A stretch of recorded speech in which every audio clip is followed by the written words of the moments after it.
The first one is the big picture rule. The big picture rule is, while we're gonna have some fun tonight and have a good time, we gotta remember that we're in control of a live firearm. We are holding a real gun, a real firearm. It's not a toy. And so if we don't use it correctly or use it unsafely, it could potentially hurt ourselves or someone else. We don't want that to happen. Never put your finger on the trigger until you're ready to shoot. Okay, you're gonna take that. The United States of America is the most heavily armed country in the world. With 310 million privately owned rifles, pistols, and assault guns in circulation, the average is one weapon for every man, woman, and child. There we go. Okay, you're gonna come back with your hand, with that one finger, that trigger finger. You're gonna grab that, you're gonna pull it to the rear, and then let it go. Go ahead. Nope, a little harder. I can do it for you if you want me to. Pull it, pull, pull, pull. Oh, a little further. There we go. Now we're good. Okay, but go ahead and put your face here anyway. I just want you to look down the rifle and see your... Every year, 30,000 Americans, 18,000 of them youngsters, are shot dead. Some of the shootings are covered by the media, but the majority, mostly domestic accidents, are not. Nice. That was a good one. We know that every half hour a child is killed or injured in the United States from guns. Guns are the second leading cause of death for American youth, and they're the leading cause of death for African American youth. This is insane.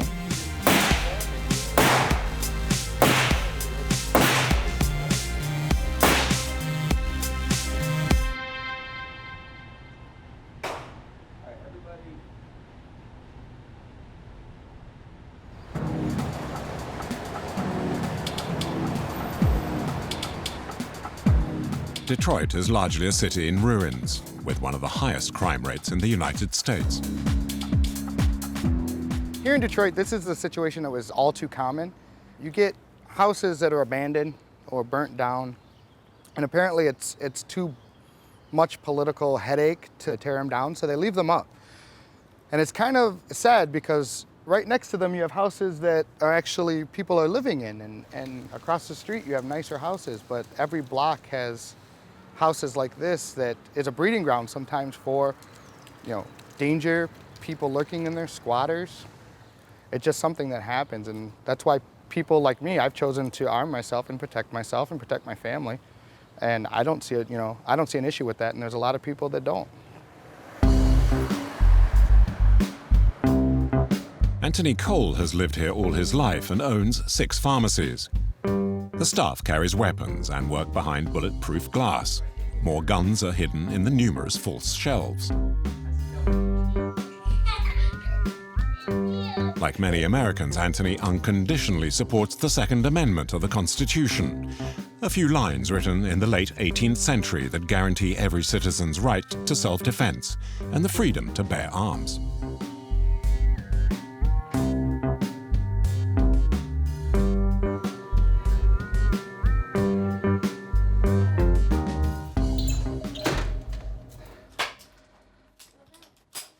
That there's nothing... At age 3, Dahlia, his daughter, was given a rifle as a present. 2 years later, her father continues to teach her and her young cousin the basic safety rules. That's funny. Just this piece. What is that? This is Dahlia's gun. What did we talk about? What happens if you see a gun laying around? What do you do? Tell anybody who's a grown up. Tell anybody. Do you touch it? No. If it's purple, does that mean it's a toy? No. No, it could still be real, right? Jojo? A purple gun can still be real. Okay. This is Dahlia's gun. This, and it's purple. But it's real. This is why you never go by the color of the gun, okay? So, the first thing is you never point it at anybody. That's not fun, okay? So if you're holding this in your hand, you never, ever, ever point it at anybody, okay? Because then you only point it at things you want to shoot. And you don't want to shoot people, right? Do you want that to happen? No. I don't. Me either. That's right. I don't want to shoot my mommy because I love my mommy. Exactly. You don't want something bad to happen. So that's why I'm teaching you what's safe and what's not safe, okay? Hello, ma'am. We need you in the helicopter.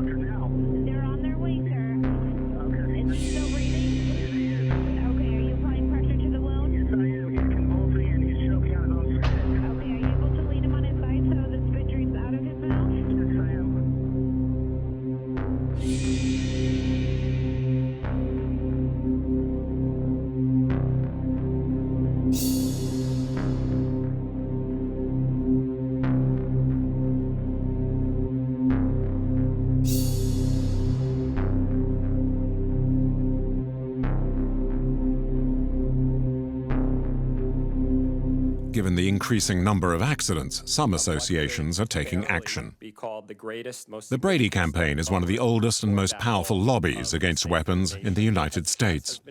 Its president, Dan Gross, works with Barack Obama to limit the circulation of firearms in society.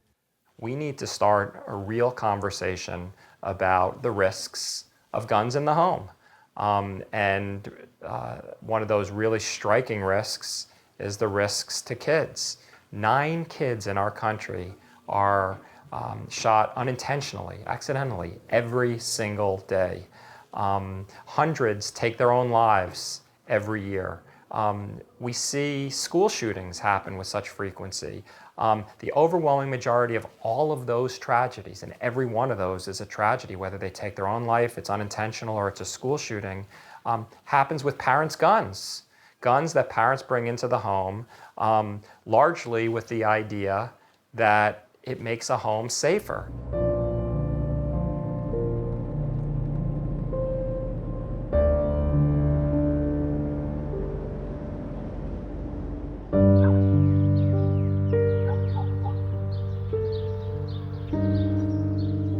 Oksana Numkin and her husband lost their 12-year-old son Nicholas in December 2010. He was shot and killed just before Christmas by a child of the same age who used his father's weapon, a loaded 9mm handgun he'd found in the drawer of a bedside table. He pointed at Nicholas as if it was a game. The bullet hit him in the head.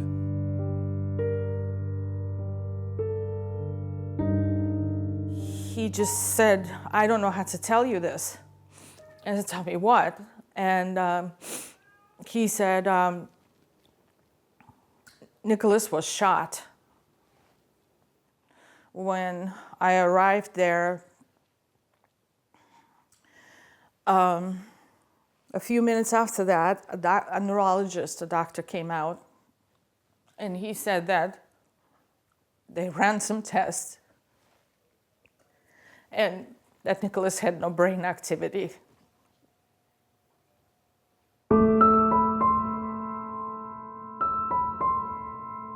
Nicholas's death on December the 23rd, 2010 became a major talking point. A bill now bears Nicholas's name. Here in New York State, we have a bill currently before the state legislature called Nicholas's Law.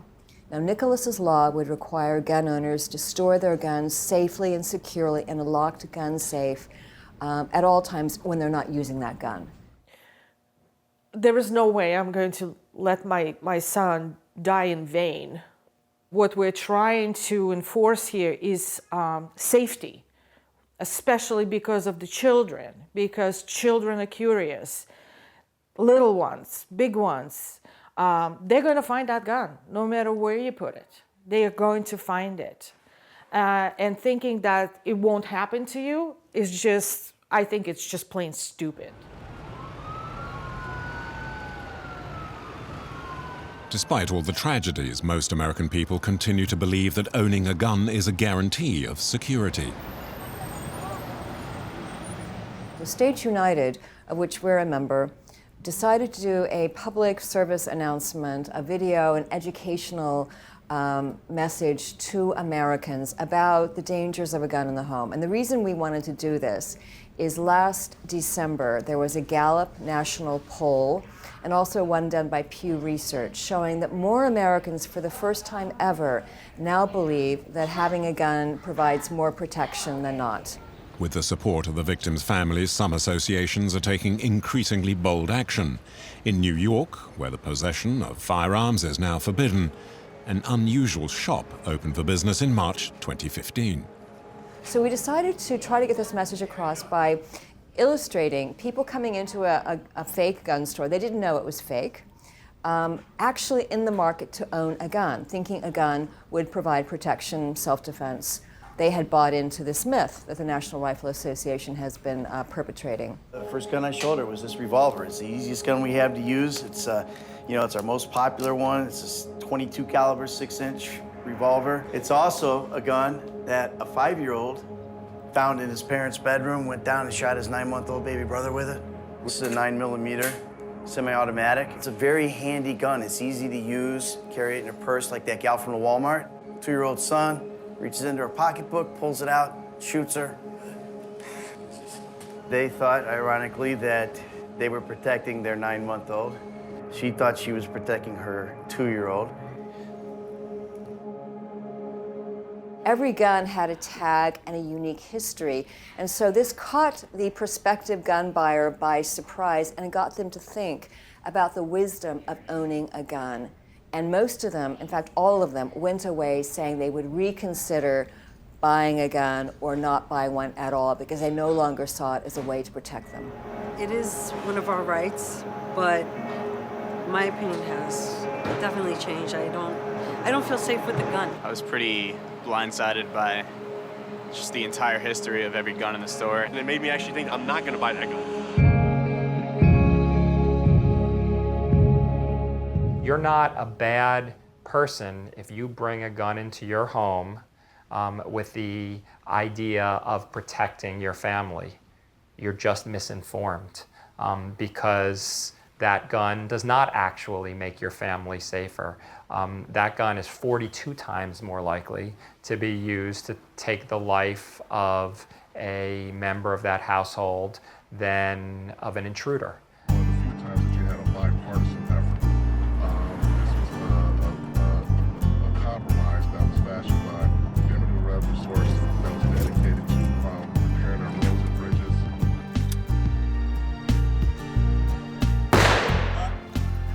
Okay. So remember, we're gonna aim for that bottle over there. We're just gonna shoot in this direction, okay? I just want you to get used to it and see how it goes. I can't do it. Yeah, that's what Huh? they call I it. can't do it. You're looking through here? Okay. Okay. Don't worry about getting in the middle right now. We just want to see how it feels when you're Taking that first shot right Okay? now. I'll tell you what. It doesn't have to be, you don't have to be an expert the first time. 5 years I old right promise. here, as a matter of Okay? fact. We're gonna just see how it feels. More than I'm enough. gonna do it. All that more Okay? We'll take experience it than your Put it in your instructor one shoulder. day. That's it. That's it. A lottery ticket. See? Every year, let her scratch. That's it. Now you're gonna do it, okay? Squeeze the trigger. That's it. You shot. Go down there. Squeeze it from there. She's my kid. We can tell she's Squeeze. a shooter. Oh, yeah. I think Perfect. I know exactly where you're going. You're going straight onto the hill. On Thursday Go. early. I don't want to be up Perfect. On the road Same late at spot. night. It's about an 8.5-hour ride according to Google Same Maps. spot. 12 figure. miles. You only need one. Back in Same spot. 2010. You shot 10 times. I know you do. You ready to do it again? Let's load you up again. The first time she shot, she started crying, but it wasn't because she was scared. It was because she didn't have a target to shoot at. She was kind of nervous. She just finished her second magazine, and she said, okay, I want to do it again. So this is definitely something she likes, so I'm proud and I'm happy. Yeah, it kicks pretty good. Okay, I've had enough.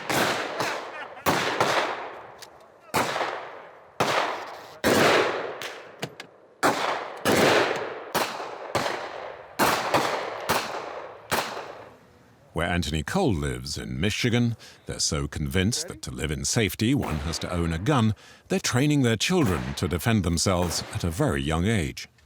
Pay attention. That's it. Did you like that one, or you like the rifle better?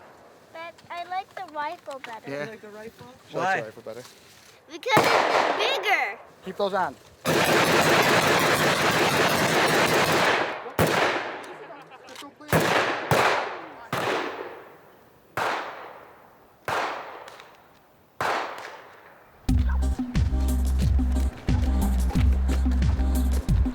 To scare off potential attackers, Anthony carries a weapon visibly on his belt.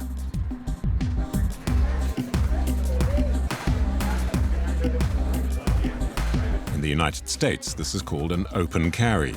It's accepted in most public places and in most states. To its supporters, it's a basic freedom. You never know. It's like wearing your seatbelt. I don't want to be in an accident, but if I'm in an accident, I wear my seatbelt to help save me. If I have a fire extinguisher, I don't want to use it because that means there's a fire. Home insurance policy. But it's nice to have that fire extinguisher to put that fire out if it happens. Just in case. Might be rare, but it does happen. So you never know. It's a protection. The saying is it's always better to have the gun and not use it than to not have it and need to use it. Brian Jeffs is the mastermind behind the Michigan open carry movement. To teach the very young the virtues of self-defense, he wrote a children's book which explains how good American citizens can defend themselves from the so-called bad guys.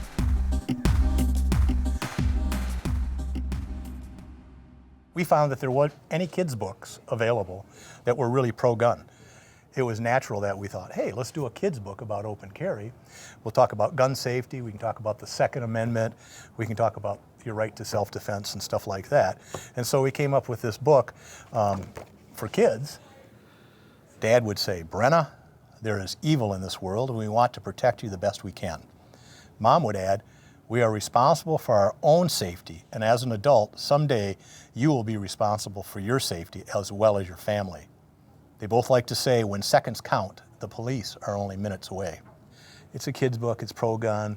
Anytime people talk about guns and kids, it's like, oh, you know, it's like, it's just somehow psychologically it's not right. And I think it's ignorance on those people's part, because I don't think they understand how important it is to educate kids on firearms, because they are everywhere in this country.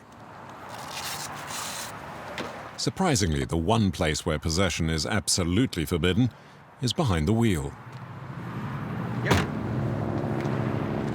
One of the few times that you had a bipartisan effort. This was a compromise that was fashioned by Democratic leadership, Republican leadership, as well as the governor. Sherry Mason lives only a few dozen kilometers away. She's a retired professor and fiercely opposes open carry, and is the leader of an activist movement to control gun possession in the United States. You're welcome. Okay, thank you everybody. Thank you for coming. And that one was a difficult meeting to go to because you had to be face to face with a bunch of men carrying guns. Yes. How many of them? About 40. Oh my God. I mean, One parent did come and he said, you guys said you're not here to intimidate, but when I drove in the parking lot, I saw you guys getting out of your cars and I drove to another parking lot to park. I'm intimidated. Why wouldn't I be? You know, Right. In terms of what we're going to do in the future. If there was a way we could keep tabs on the Michigan open carry and where they're going to go next, what are they going to hit next? It just seems ridiculous to teach our children to trust a stranger with a gun in order to protect you from a stranger with a gun.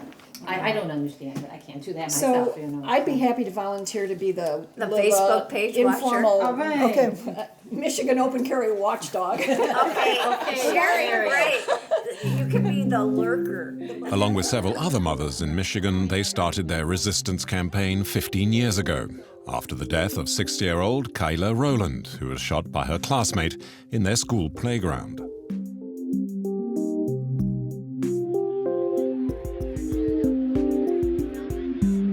A few weeks after Kayla's death, on Mother's Day 2000, Sherry and 750,000 other Americans demonstrated in Washington against violence and U.S. gun culture. This first large-scale mobilization is something many remember very well. It was bright blue, sunny sky. It was Mother's Day. And I'll never forget the signs, because the signs people were carrying were photographs of children that they were marching in honor of who had died. And this was just something that just was amazing to me. Every week, these mothers try to raise awareness near where they live. Today, they're in a Kroger supermarket. The sign allows clients to do their shopping armed to the teeth. We're asking Kroger to stop allowing open carry guns in their stores. Okay. And if you support that viewpoint, we'd appreciate if you gave corporate headquarters an email or a phone call saying, you don't want to shop where guns are allowed to be openly carried. Okay. Thanks. In my heart, I believe that most people agree this is common sense. You know, why would we want guns in a grocery store, you know? So I think it's good good for us to be there. We have a no solicitation policy. You're welcome to stand on the sidewalk, but you can't be in front of the store. Okay? Is that oh, you have a no solicitation policy, but not a no gun policy. That's interesting. that's irrelevant. But we ask that you not do that. I'll be honest with you, it is hard to stay engaged and to really stay motivated in this cause, in this issue, because for a lot of reasons, we see so few victories. And it does feel overwhelming because, you know, we're just moms and grandmas and women who just care about the safety of children. And that's what keeps us going, to answer your question. And it's hard to keep organized, but, you know, we do it. Quite a while. The mothers of Michigan are not alone. After 3 years, the association Mums Demand Action for Gun Sense in America raises money and organizes high-profile campaigns, which have been widely praised by the media. There's a group called Moms Demand Action for Gun Sense. They're for gun control, and Mike Bloomberg supports this group. So here are 3 of the ads that they're running. As you can see here, one of them isn't welcome at Kroger. Guess which one? Can you imagine you got your kid there and they throw you out because she's eating ice cream, but they will let her walk next to that guy holding an assault rifle? Insanity.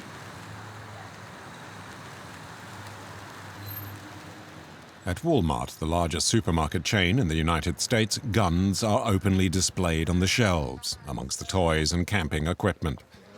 There are even rifles for children, colored purple or pink, but these are not playthings.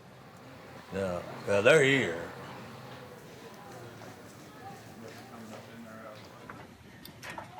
The weapons market in the United States is worth $7 billion a year, and the fashion is guns for children.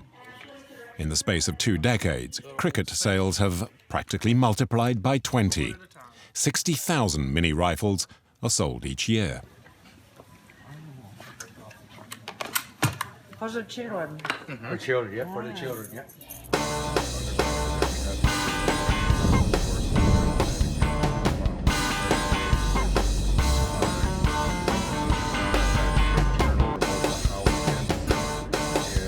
In the southern United States, Tim Guy organizes classes for children under the auspices of the NRA, the National Rifle Association. Manufacturers use the issue of security to win parents' approval. Y'all want to shoot some lasers? Yeah! All right, I'm going to set it up. Good job. Nice. This has been such fun. Good job. There you go. Very good. Next one. Keep going. So what's the first thing you think you would do if you saw a gun laying somewhere? Would you pick it up? What do you think? No. Don't pick no guns up, do we? No. First thing you see, you stop. You see a gun laying somewhere, you stop. Now, stop.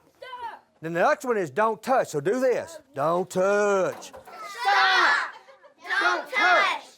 Leave the area. Tell them to go. Go!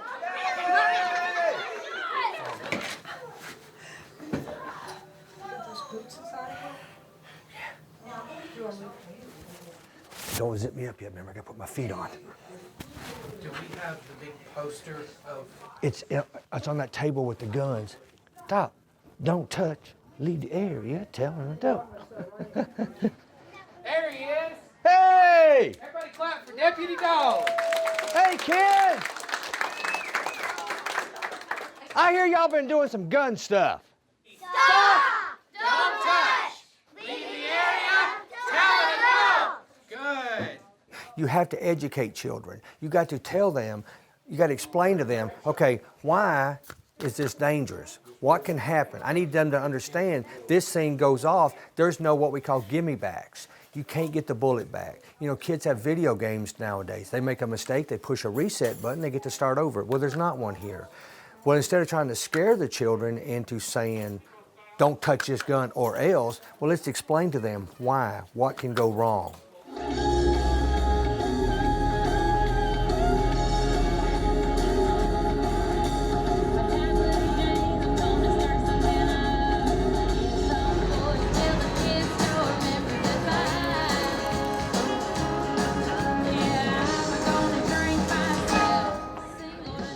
Every spring, the NRA organizes a large fair. It's a mixture of well-behaved children and a giant armory. This year it was in Nashville, the capital of country music. 500 stands display the most sophisticated of American artillery. Over 4 days, in this festive atmosphere, more than 80,000 people will come to admire and purchase deadly weapons.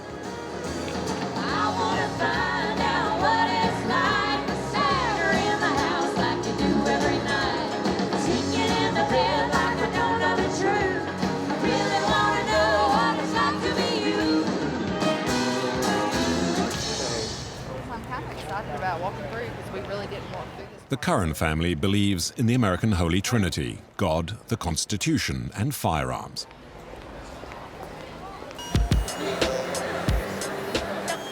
They're here to help celebrate their daughter's 18th birthday by giving her her birthday wish: a revolver. Well, I've been practically begging for a revolver for about 1.5 years now, so maybe I can get one if I'm big enough. I'm gonna go everywhere. That is huge. I really like this one. I picked this one up twice. Oh, I like that one too. Look at that. It's attached, okay? I like it. It's definitely heavy. I bet it has a kick. The weight. Okay, explain to me what's up with it. So it does, just slides in here like this, hooks over your belt like that, and then your shirt comes over the top of it. That is really cool. I need it. I really. I don't want it. Does it need? Yes. Need it. I don't want it. Need it. Well, I really like that. That was actually pretty cool. I've never seen that before. It'd be really easy to get on you and get out real quick. I don't know. I've never seen that either. I've never seen that. And I've seen a lot of guns, so. T25 torque sped. That's it.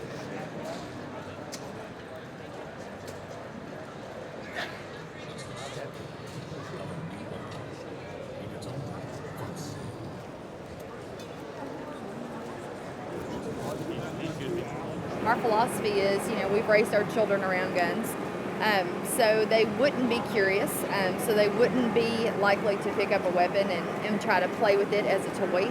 And I think it's absolutely worked in our case, and I was raised that way as well. So, I think it's really just education and just making them understand it can be fun.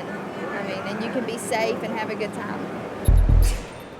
Amongst the stands, these conferences gather firearm enthusiasts and curious citizens. On the platform, Rob Pincus is one of the most famous pro-gun lobbyists in the country. The audience he's addressing is already convinced that the Second Amendment is the only protection against aggression, even when the country is not at war.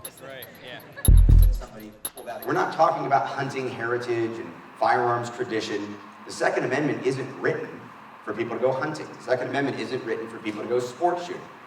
It's there so that we can defend our way of life, and ultimately that means defending our life, defending our family.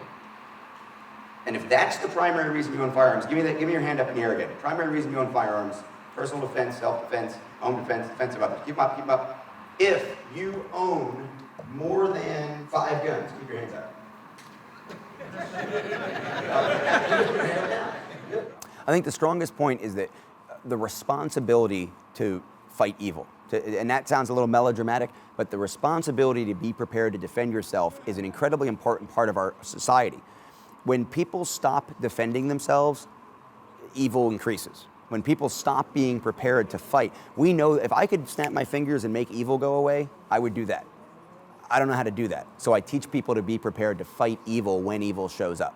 And I truly believe that our world would be a better place if we taught kids self-defense early on. We taught kids not to rely on the hero. Don't run to the teacher. Don't tell the policeman.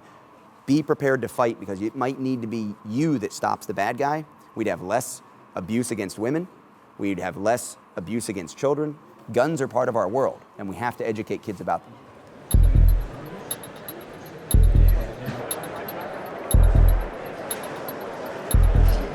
The law in the United States allows citizens to buy weapons at 18 or even 14 in some southern states for certain types of guns, with no background checks for judicial or psychiatric history.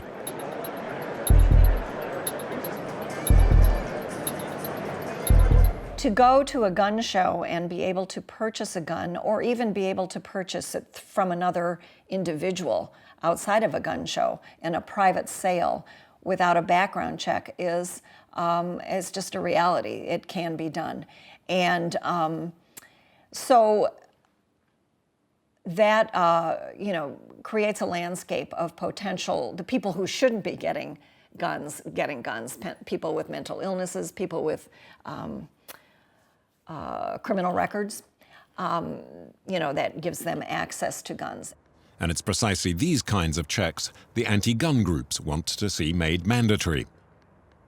In 2013, Barack Obama, supported by 73% of the public, tried to pass a law to that effect, but failed. It was blocked in Congress by the gun manufacturers' lobby. I mean, to put it most basically, we need the voice of the American public, the overwhelming majority of Americans who just want to live in a safer nation, to be heard over the political influence of the corporate gun lobby. Right now there's a huge disconnect between what the American public wants, what's in our best interest, what will actually save lives and keep guns out of the hands of dangerous people, and what our elected leaders, the people that we've sent to Washington, D.C. and to state capitals to represent us, are actually doing about it. And that's, it's shameful that that's the way our political system works, and it's tragic because people are dying as a result. Good afternoon, Nashville.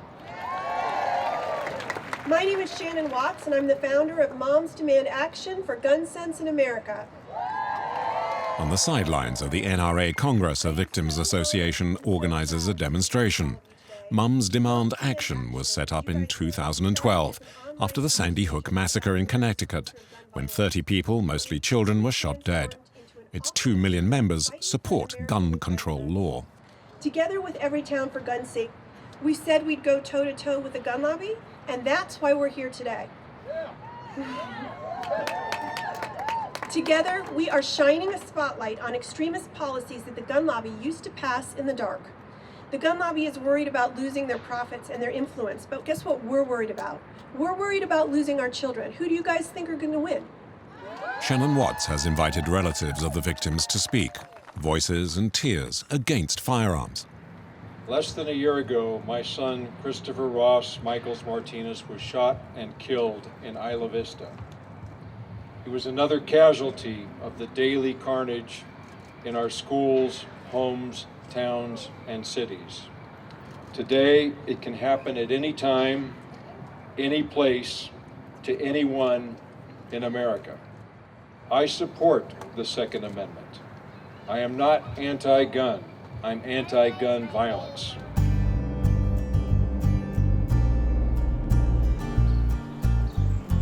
The Curran family lives in Murfreesboro, in Tennessee. It's a small, quiet town.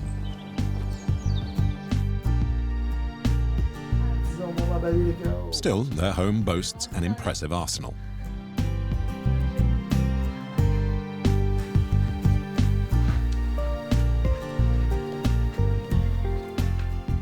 This is the master bedroom. This is me and my wife. And the safe stays in the back of my closet, and then there's another one on top of that as well. I always do keep one loaded firearm out at all times for home defense. Other than that, everything stays in the safe.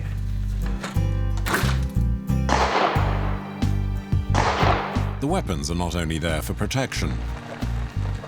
Shooting is also a Curran family pastime, a moment of relaxation both parents and teenage daughters enjoy. Where should I stand?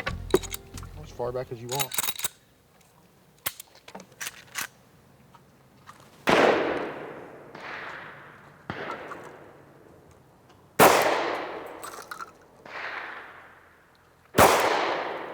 Move to your target, now.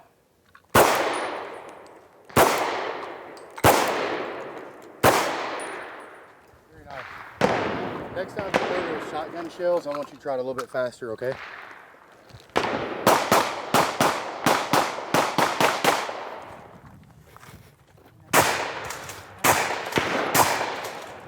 One hand? That's what it's for. Oh, Jesus. One hand, let go of it. Put your left arm down. That's what it's made for.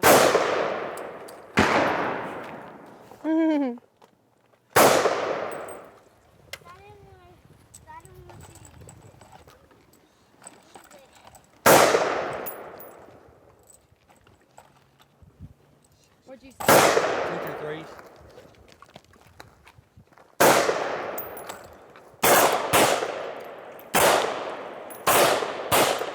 Two, one, go!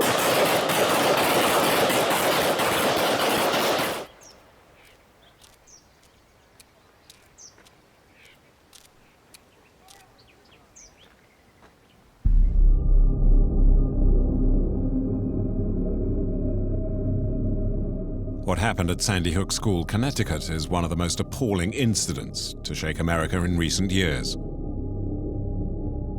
On December 14, 2012, young Adam Lanza murdered his mother before going to the school next door, where he shot dead 20 children aged 5 to 10 and 8 teachers, and then he killed himself.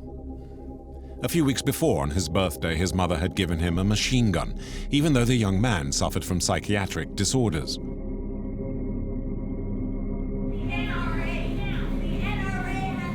Immediately after the tragedy, the NRA Vice President Wayne LaPierre had no shame in reiterating that it was not guns that were to blame.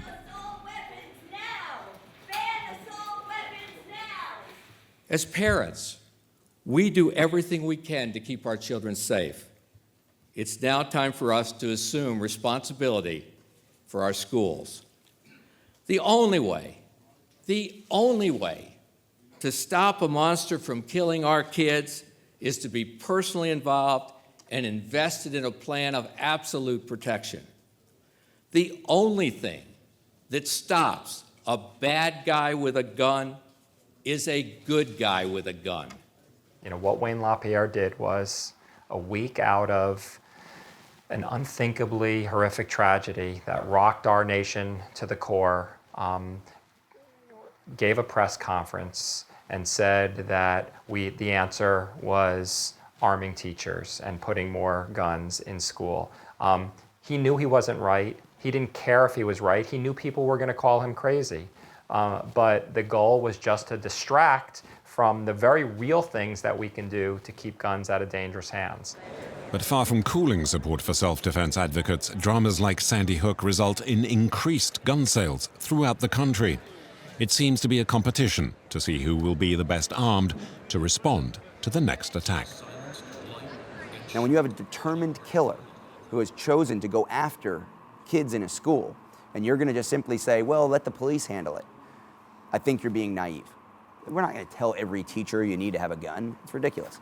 But the teachers that choose to be armed when they're away from school, former military, former law enforcement, or well-trained civilians, and now they're in the school with the most precious asset any society has, our children, why are we telling them they're not allowed to be capable of defending themselves when they're in that environment?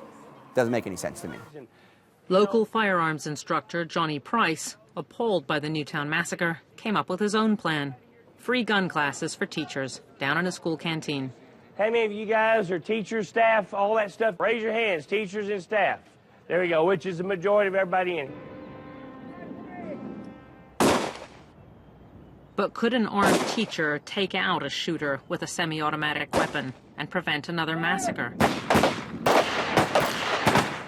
What I do think is important is that we teach kids something other than hide and hope. So we started a program called School Attacker Response Course. The School Attacker Response Course was designed to give kids empowerment, to teach them to get away. Nobody told you had to stay in the corner. Open the windows and jump out. So evade was the first thing we taught. Barricade was the next thing. We started working with you. That's step 2. Step 3, respond if necessary. You know, if you are confronted by the bad guy, it's too late to run. You weren't able to barricade. Now fight. Pencils, pens, scissors, books, even defensive in the fight moment. Wear your books in your backpack backwards because books can stop bullets. We've demonstrated the tests. We have the videos online. We've shown people your books can stop bullets. Kids can stop bad guys. Swarm. Give me 6 10-year-olds hanging off a guy with a rifle. That guy's not able to use the rifle efficiently.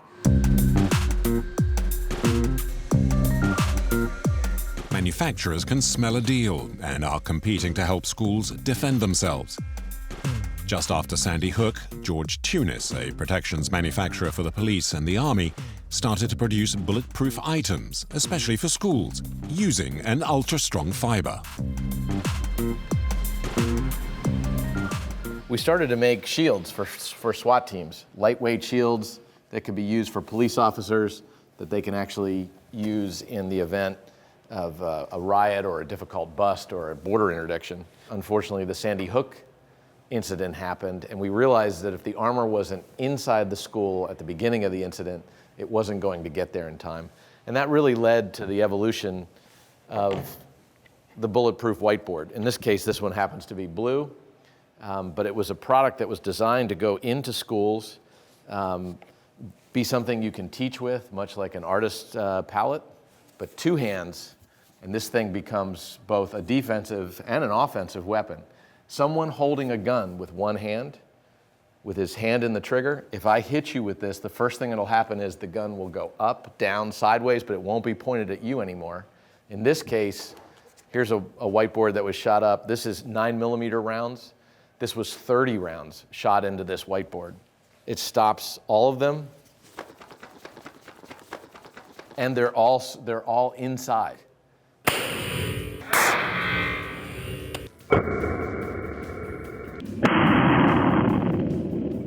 We sell a number of backpack inserts, and the most important thing is they can just go inside your backpack, and now that is essentially a piece of bulletproof armor. So if it was on my back, I'm protected. And we do train kids, 12 and up, to be able to handle this and use this as a piece of armor and keep it over their vital organ.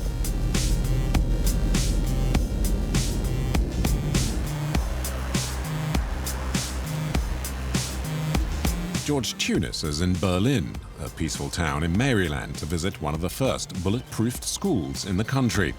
His two sons study here. Here the doors are all reinforced with the indestructible fiber, and so are the desks in the classroom. You know, staff is here almost every day, either right here doing the mail. And so if someone comes through the door, this is going to be one of the places that you want to be able to deal with that particular threat. I'm the guy who's not crazy about the camera stuck in my face. I talked to our teachers, and they were a little concerned in the beginning. They were afraid that, you know, are we going to be in charge of trying to stop an intruder if they get into the school? But we thought that they still had value, so George Tunis, within 2 weeks, had brought over enough bulletproof whiteboards that equipped every classroom in our school and enough clipboards for every office in our school. I've been in this school for 45 years, since we founded it in 1970. And if you had asked me then, or 25 years ago, or maybe even 10 years ago, that we would ever have the need to lock our doors, put cameras on the doors, and to protect our students, I would have probably laughed. I don't laugh anymore. It can happen anywhere, and so I feel that anything we can do that would give that one extra level and of protection, or that will sort of buy us a few seconds, maybe buy us a half a minute until authorities can arrive.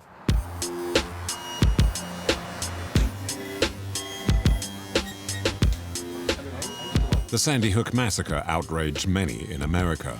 So far, in 2015, over 350 serious shooting incidents have taken place throughout the country. Firearm sales have never been higher, though, and all attempts to control the owners have failed. With over $7 billion in annual sales, the gun lobby keeps a firm grip on how Congress votes. The Second Amendment seems untouchable. Citizen groups are becoming increasingly vocal, but have made little real impact. They now await the president, who they hope will find a way around the lobbies and put an end to the roll call of shooting victims.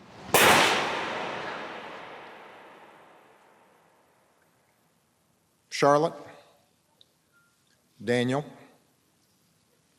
Olivia, Josephine, Anna, Dylan,